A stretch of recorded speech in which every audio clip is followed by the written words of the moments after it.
Shabbat Shalom and greetings to you all. Well, how was everybody's Thanksgiving or Columbus Day? Did you have turkey? You know, one of the great debates among the founding fathers of the USA was what the national bird should be. And it came down to two: the bald eagle or the turkey. And the turkey, it won, and it's been associated with Thanksgiving since the beginning. Oh, I jumped in the seat and I gave a little yell. The horses ran away, put the wagon all to hell. Sugar in the gourd, honey in the horn. I've never been so happy since the day I was born. Turkey in the straw, turkey in the hay. Roll them up and twist them up a high, tuck a haw, and twist them up into called turkey in the straw. Now that's a classic country tune. Usually you hear it played on a fiddle. It's an ode to what was almost the chosen bird. Now, we all have so much to be thankful, to be grateful for. And that's why part of the daily Jewish prayers involve prayers of thanks after we eat every day. And it is daily, not annually. Thanksgiving is an interesting holiday. And there are various myths around its initiation, but it was actually influenced as a harvest festival by Sukkot, which we will be discussing shortly, and which inspired the adoption and metamorphosis of the holiday into what it is. We should be giving thanks, and we should recognize that we need to give thanks. Now, originally, I thought it was just going to be a quiet day for me at home, Thanksgiving. But it turned out there were many with nowhere to go. And we always host people for holidays who have nowhere to go. Now, one of the people I'd invited said she wasn't sure if she would make it and that she didn't really celebrate Thanksgiving anyhow. And she actually has so much to be thankful for. But that's for another time. I thought about it. I understood. See, when I was younger, it was a holiday without much meaning to me, as so many of them were. But I learned I did have much to be thankful for. And I'm sure one day so will she. And it looks like one of history's great mysteries has been solved. It was often suspected that Christopher Columbus was Jewish, or his voyages centered on something to do with saving the Jews from the Spanish Inquisition and exile. After all, his charts were written in Hebrew by his Hebrew navigator, and his travel took place during the year of the exile of the Jews. Well, recent DNA tests have now proved that Columbus was a descendant of Sephardic Jews. Now, the need to cancel him, change the name of the holiday, will be even more pressing, especially in the states which hate him. But of course, now it turns out he was a descendant of an enslaved nation, as opposed to being a member of an enslaving nation. Talk about karma. Speaking of which, I hope you all had an awesome 10 days of awe. Let's have a quick show of hands. How many of you had people come up to you and ask for forgiveness? Not too many. Okay, did you grant it? If not, why not? How many of you went and asked another for forgiveness? Or offered it? Not too many there either. If you did you get it? Now, I know someone who did.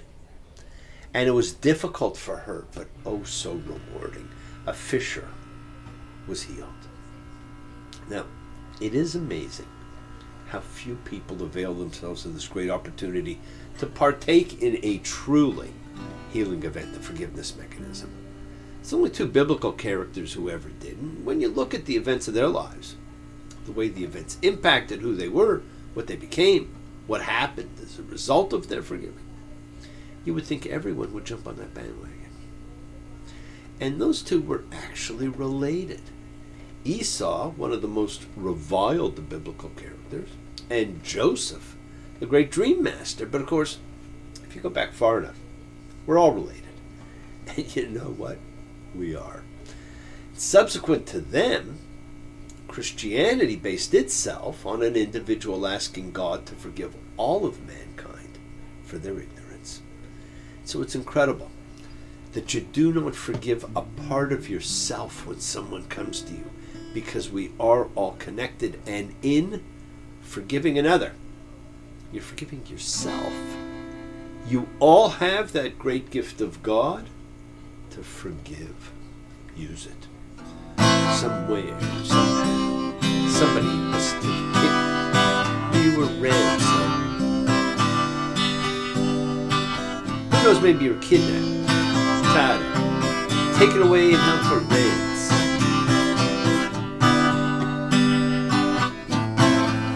It don't really matter to me.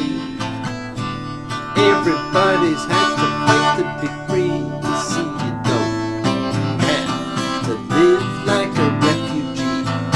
Have to live like a refugee. That was a great Tom Petty.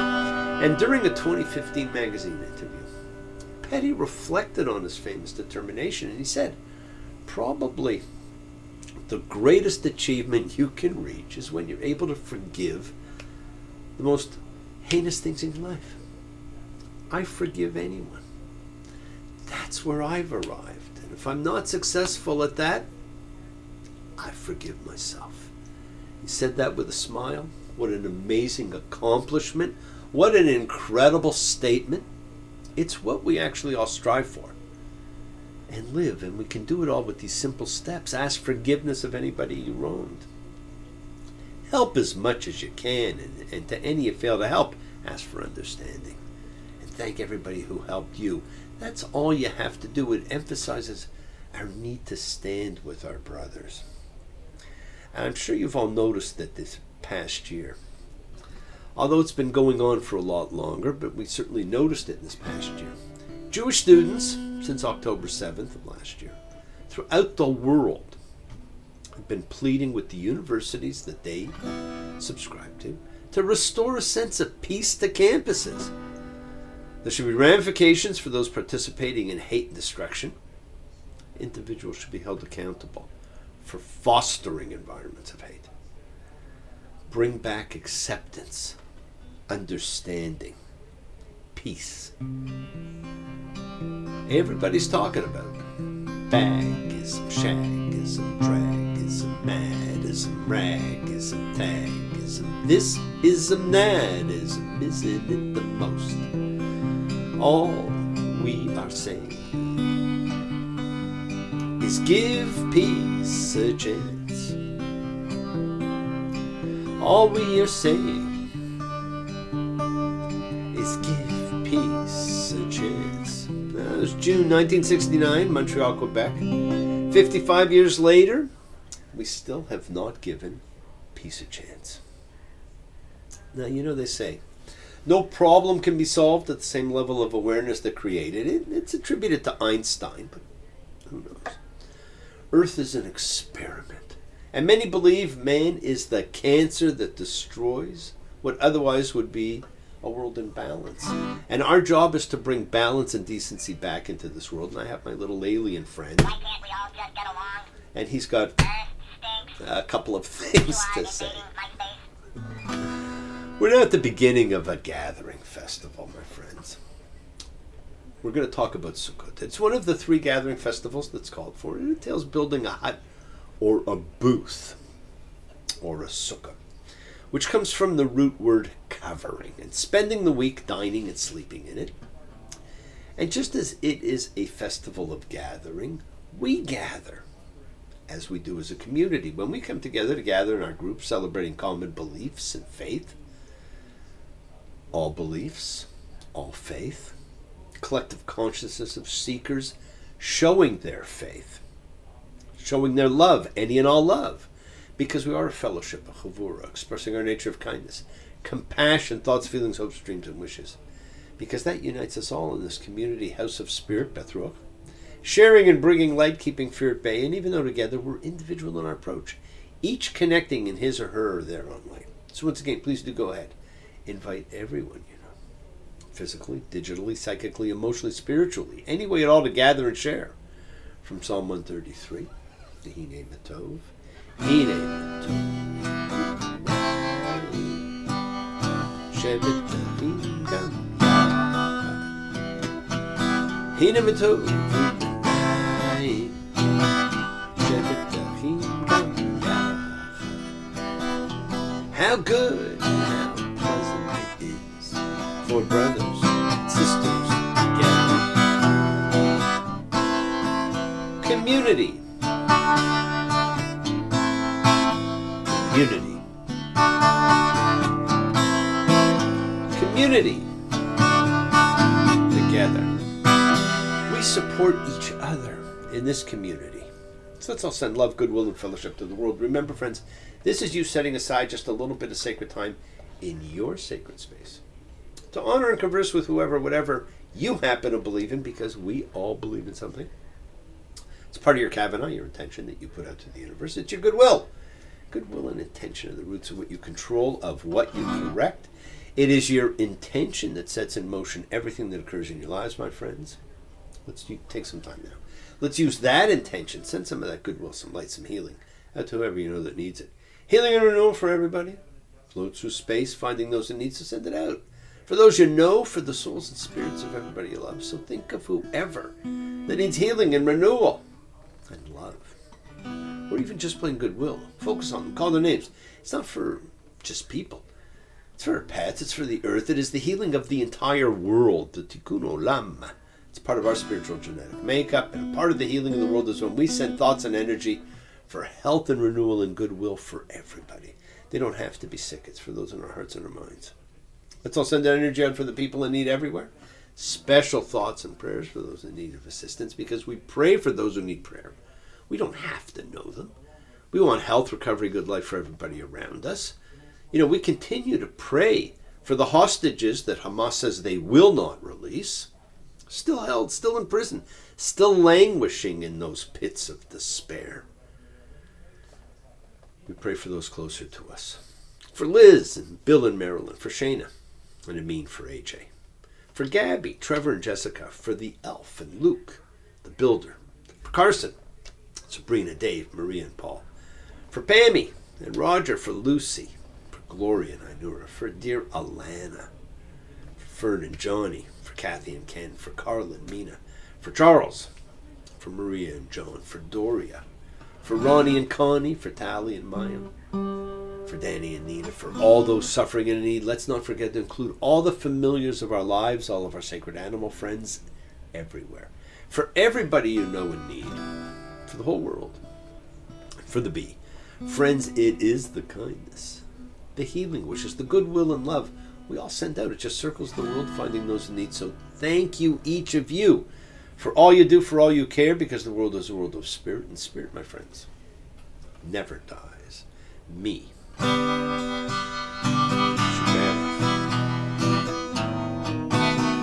Avotenu Makor HaBracha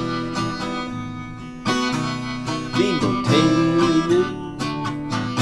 May the source of strength bless the ones before us. Help us find the courage, make our lives a blessing. The renewal of body, the renewal of spirit. Let us sing. Amen. Mishaberach, let us all have our spirits renewed. This is the great prayer for healing, my friends, in which we call upon God to heal as He's healed before. Mishaberach. May He who blessed, because all healing is a blessing. So let's all send and receive healing and renewal energy in our efforts to love, to share, to care, to grow. Now we read the Torah, the book of instruction. We do it every year. It's not like a novel that you read once and put away. We read it with the knowledge of what is coming, because we know what's coming next. But instead of ruining it, it is enhanced. It is a book that is enhanced by every reading that you do. We see it differently. We learn more. We understand deeper. We follow with just a little bit more appreciation and maybe more intention. We're going to begin it again next week. But before we do, let's take a quick minute and highlight some of the amazing things we have discovered in reading it during this past year. And I want to thank each and every one of you for joining me on this journey. And maybe you skipped a few. Maybe you listened or watched some here, some there. Maybe you stuck with me the whole year. Thank you for sharing your sacred time with me. I only really know when I get a call or an email from you. Otherwise, I don't know who's there. So whether it was your first or your 3,000 and something time reading it, here's some of the great takeaways from the year. Never judge by appearances, my friends, or as we like to say, a book by its cover. God doesn't judge based on looks or height or stature. God sees into the heart, as he did when he picked David to be king. He knows the potential that lies in your heart. Look into your hearts and the hearts of those around you. Second thing is always strive to take the high road. Circumstances sometimes put us in a position to take revenge on slights that we perceive as having been done to us, but things happen for a reason. When you take the high road, you sometimes feel like you're losing a battle, but you are surely winning the war of morality. Third thing is, it's safe to be emotional, to feel your feelings. The great King David was the Bible's most prolific author, a warrior and a king. But we feel his feelings when we read the Psalms. And you too can see it's okay to let your feelings out. Our greatest strength is actually when we are most vulnerable. Which kind of leads me into the next one. Do not worry what others may think. Trust yourself to know what's right. Trust others to know you and who you really are. And in trusting yourself, never be afraid to think outside the box. Obvious solutions are not always the best. Do not be afraid to be creative. And finally, my friends, love your family. Many in the Bible suffered at the hands of their families, and many of you may have suffered at the hands of yours. It's okay. Protect yourself, but do not judge. Be gentle with those you are related to. Sometimes it's their own angers and fears that are being expressed. Treat them with love, as hard as it may be. Show you are sharing, caring. And we share and care during this festival by inviting people to share our sukkots with us. I know people who relish the ability to engage in this holiday. It's their favorite. It's a wonderful holiday for the engagement of the imagination. It's a peaceful time. You sit back in your booth, you share and contemplate life and all its idiosyncrasies. As you look out at the moon and the stars, would you like to swing on a star? Carry moonbeams home in a jar and be better off than you are. Would you rather be? What would you rather be? It's your imagination. You could be a mule, a fish, a pig, a horse, a bird. Any of the myriad of God's great creations. After all, we are connected to everything. The goal is, during the holiday, to spend as much time as possible in the sukkot. Let your mind drift. And depending on when it falls in the northeast, it can be easier or more difficult, depending on the weather. I know very few people who take all their meals or sleep in the sukkot. But you can take a nap. You can look up at the sky. You can have at least one meal. This is the holiday where we share meals with friends, where we shake the four species in all directions, celebrate the joy of all things I mentioned: life, God's spirit, freedom, family, love, especially love. No matter what else is going on, there is always love for everybody. All my little plans and schemes, lost like some forgotten dream. Seems that all I really was doing was waiting for you. No need to be afraid. No need to be afraid. It's real love. It's real, yes. It's real love. It's real. Yes, my friends, real love. It is all around you. Take it in, give it back. Now, you'll often hear this holiday called the Feast of Booths, Sometimes it's called the Feast of Tabernacles. Sometimes, although rarer, you might hear it called as the Feast of the Ingathering. It's a biblical Jewish holiday celebrated on the 15th day of the month of Tishrei. So it's 5 days after Yom Kippur. And generally, as I said, you can count on the 15th of the month to be a full moon, and most holidays are either the beginning or middle of a month, new or full, 1st or 15th. That one on the 10th stands out because there's no reason for it to have been chosen for that day, but there's a reason we'll talk about, at another time. Now, this holiday is the celebration of what we have in life. And we celebrate with guests and welcoming them into our homes, our booths. As the great poet Khalil Gibran said, if it were not for guests, all houses would be graves. And of course, since COVID, many have less guests coming to visit them. Each person must do what is best for themselves. Now, throughout time, both as individuals and through group exiles or migrations, we are all contributing to the world through the personal characteristics we've acquired in the places we have been. And that has been by way of guests. We being them, we welcoming them. Loving kindness, strength, splendor, glory, holiness, eternity, sovereignty are all of the traits we've learned. We were homeless wanderers, and we learned to inculcate these characteristics in our lives from all the places we went, all the people that we've met. So we perform a short ceremony to welcome guests, real or imagined, and you'll usually hear that referred to in the Aramaic ushpizin, which is simply the word for guests. Now, on the first day, we say, I invite to my meal the exalted guests Abraham, Isaac, Jacob, Joseph, Moses, Aaron, and David. May it please you, Abraham, my exalted guest, that all the other exalted guests dwell with me and you. Isaac, Jacob, Joseph, Moses, Aaron, and David. And on each day, a different one of the 7 guests is singled out in order. As times change, customs change.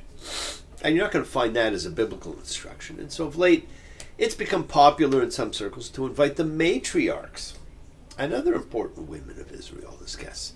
Sarah, Rachel, Rebecca, Leah, Miriam, Abigail, Esther. And they would either be paired with the men or recited on their own. Now, I know all but one of the names, Abigail. Abigail was a wife of David, considered one of the 4 most beautiful women in the world. I agree. And also one of the 7 Jewish women prophets. I know most of you can only think of Miriam as a woman prophet, but there were others. Sarah, Devorah, Hannah, Abigail, Huldah, and of course Esther. But the emphasis of the holiday is on guests. Now, of all the Jewish holidays, Sukkot, which is simply the plural of sukkah, for covering, does not commemorate a historical event per se. The Torah refers to it by 2 names. Hag HaAsif, the festival of ingathering, or harvest festival, and Hag HaSukkot, festival of booths, coverings. Each expressed a reason for the holiday. In one case being a temporary dwelling, and in the other, the cloud that covered the people on their journeys. Either way, it comes from the root of the word for covering. Now, on the first day of the 7th month, we had horn blasting and healing, and it commenced the 10 days of awe. Judgment and introspection began, which led to the 10th day of the 7th month, the Day of Atonement, when the judgment was sealed. And then we were told on the 15th day of the 7th month, another holy day occurs. Leviticus 23:33. And the Lord spoke to Moses, saying, Speak to the children of Israel, saying, On the 15th day of the 7th month is the festival of booths. 7 days for the Lord shall live in booths 7 days.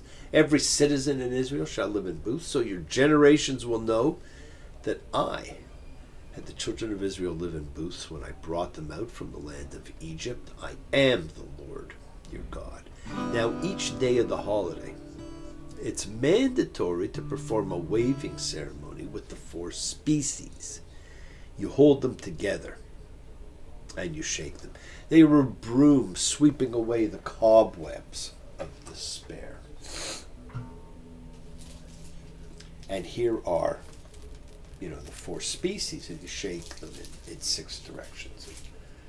And we'll talk about that in a minute. and you just treat it like a broom. Now, there's theories as to why each of the 4 spheres was selected. One of them suggests they represent the makeup of man. Another suggests they represent the characteristics of man. Is either one right? No. Are they both right? Sure. Now, the palm branch refers to the backbone of man. It stands for uprightness. It can produce tasty fruit, but it has no scent. And so it represents those who have knowledge of the law, but actually lack in its performance. The myrtle, which is the second, corresponds to the eyes. It signifies enlightenment. It has a strong scent, but no taste. And so it represents those who perform good deeds, but actually have little knowledge of spiritual law and don't know why they're doing it. They just do it.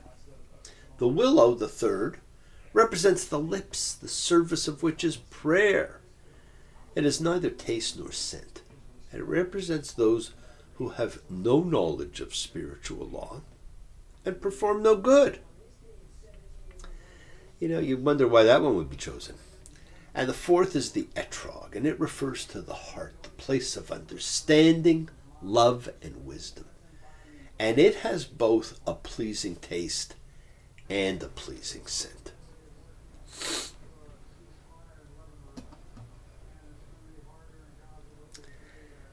And it represents people who have achieved knowledge of spiritual law and perform good deeds, or as they're called in Hebrew, mitzvot. Now, your goal in life, of course, is to be an etrog, but if you cannot be, and a lot of people certainly can't be, if you can't be governed by spiritual law and the power to do good, then what should you be? Be the myrtle. Regardless of your level of spiritual knowledge, open your heart and do good. You can always learn the law. We bring all 4 of these types together. We bring all 4 of these types of people together to remind us that every one of these people is important and that we must all be united. And when we engage them and sweep the negativity away from each direction, it cleanses everything around us. And the 6 directions are east, south, west, north, above and below.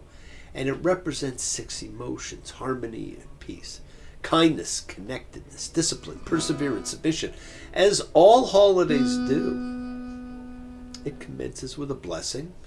Baruch atah Adonai Eloheinu melech haolam, asher kitshenu b'mitzvotav v'tzivanu al netilat lulav. Blessed are you, Lord our God, King of the universe, who has sanctified us with his commandments and has commanded us concerning the waving of the lulav. Now, you're spending a week in your hut. You're fishing, because it's almost like a fishing pole. You cast it out and you reel it back in. And that's how you wave it in the 6 different directions. So you're fishing with the lulav and etrog, casting and drawing into the heart, because you're always ending up at your heart. There were 2 old middle-aged men. They were sitting in the corner bar. They were lying about what wonderful lovers they are, bending each other's ears, bending their elbows too, holding their arms apart the way that fishermen do, singing you should have seen the one that got away. You know what, friends? Don't let this opportunity get away. Spend some time in somebody's sukkah. Be their guest. Yes, the world is sacred. So is everything in it. Express your gratitude, light a candle, make a wish. Celebrate your life and the lives of those you love. Share your feelings with them. Live free, be free, honor your freedom, be well, be happy, be blessed. Share and honor the light and all who live in the light and continue to shine. Continue to send everybody you know goodwill and love. Pray for peace, freedom for everyone, and end to terror and hatred. Remember, friends, we're a community. We learn together, we celebrate each other, we love each other. We share this ride together, men and women equally, so let's send out love, not fear. Send out peace, harmony, goodwill, and healing to all who need it. And please do learn to forgive and learn to love, including yourself. Open your hearts. Honor the relationships of your life to those you love, that you love them. Examine your intentions, use them to imprint your will on the universe, because we set in motion all that happens in our lives. It's our intention, our kavana, our cause, our effect. Everything's linked. You always have time to forgive and be forgiven. You have the knowledge of what's good and bad, so acknowledge what you have done wrong to yourself, to God, and to any person you've wronged. Ask forgiveness. Do so with sincerity, accountability, vulnerability. Forgive those who've hurt you as you learn to be forgiving and compassionate. The secret of forgiveness, compassion, and peace is in acceptance. Can you accept yourself, other people in the world, just as they are? Can you accept life as it is without trying to control it? If you do, you can experience the peace that acceptance brings. So keep on dreaming, my friends. Keep on being, keep sharing, keep shining, keep teaching, keep spreading joy and goodwill. Do not follow fear. Follow love, because it's always in front of you. Work to be present in the body. Expand your heart, quiet your mind, because the deepest source of real power, it lies in your consciousness and your ability to be mindful, to be aware, to be present in all life circumstances. And we all know that the word mindful is used over and over and over again. This is your ability to be mindful, which simply means be aware. Love with the heart, because we're all part of a greater whole. Embrace love, not fear. Forgiveness, not anger. Be there for someone, because someone is always there for you, whether you know it or not. Most of the time you don't know it. Continue to explore faith and belief. Never accept shame as a natural state, because whenever you feel, others have felt. Whatever you've experienced, others have too. You just don't realize it, because we share together. We learn together. We're here to help each other, because we're each of us trying to find love and acceptance and support in life. And we all have or could have a special someone in our lives. So find them. Tell them what they mean. You're never alone on your journey. Keep forgiving those you need to forgive. Keep asking forgiveness from those you need to ask forgiveness of. Listen to the voice of God as he, she, it, them, they talks to you. And remember, your connection to God and all that he has created in body and soul is a part of you. It's a part of me. It's a part of all of us. Always will be. Now, the Torah ended, and this holiday of the 7 days in the booth ends with another one-day holiday called Simchat Torah, the celebration of the Torah. And the main celebrations of Simchat Torah take place in the synagogue during evening and morning services in many Orthodox as well as conservative congregations. It's the only time of the year in which the Torah scrolls are taken out of the ark right at night. In the morning, the last parsha of Deuteronomy and the first parsha of Genesis are read in the synagogue to show that it is a continuous circle, never ending. And yes, we start again, knowing everything that comes, but reading it, because in each new reading, new information, new insight, new interpretation, new meanings present themselves.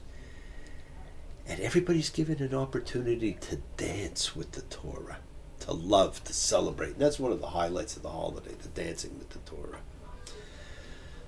Songs of love are calling you and me.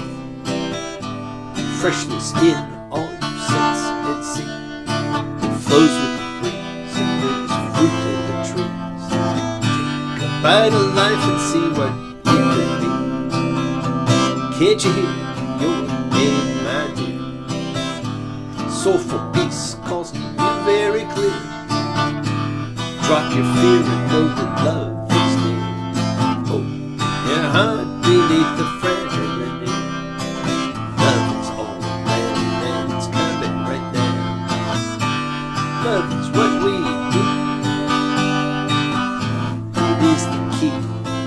It does allow it germinates every seed. And those seeds of love will grow, my friends. Thank you for joining me. Next week, we begin again. Shabbat Shalom and blessings to you all. Take care.